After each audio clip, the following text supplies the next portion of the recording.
આ ધરતી પર જન્મ્યા એ નસીબદાર છે અને આ ધરતી પર આવ્યા એ સમજદાર છે. ગુજરાત, અહીં હવામાં એમ્બિશન છે. સવારે ચાની કેટલી ખુલે ત્યાં સુધીમાં ડીલ થઈ ચૂકી હોય.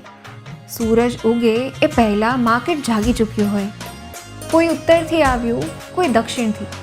ચારે દિશાઓથી લોકો અહીં જ આવ્યા. કારણ ગુજરાત ઓપોર્ચ્યુનિટીની એ ભાષા બોલે છે જે સૌ સમજે. અહીં બિઝનેસ બ્લડમાં છે. હિસાબ ચોખ્ખો, ઈરાદો સાફ અને મહેનત તો જાણે ધર્મ છે.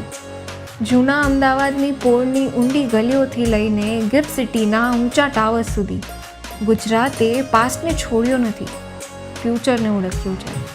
અને જ્યારે ગુજરાત આવું ઝળહળતું હોય ત્યારે ફાઉન્ડેશન મજબૂત જ હોવું જોઈએ. રેવાન્તા, ગાંધીનગરની આ ધરતી પર એમ્બિશિયસ ગુજરાતીઓ માટે અને બધા માટે જે ગુજરાતને ઘર કહે છે. ગુજરાતની ઓળખ એમ્બિશન છે. રેવાન્તા એ એમ્બિશનનું ઘર છે. ગુજરાત ફાઉન્ડેશન ડેની હાર્દિક શુભેચ્છા.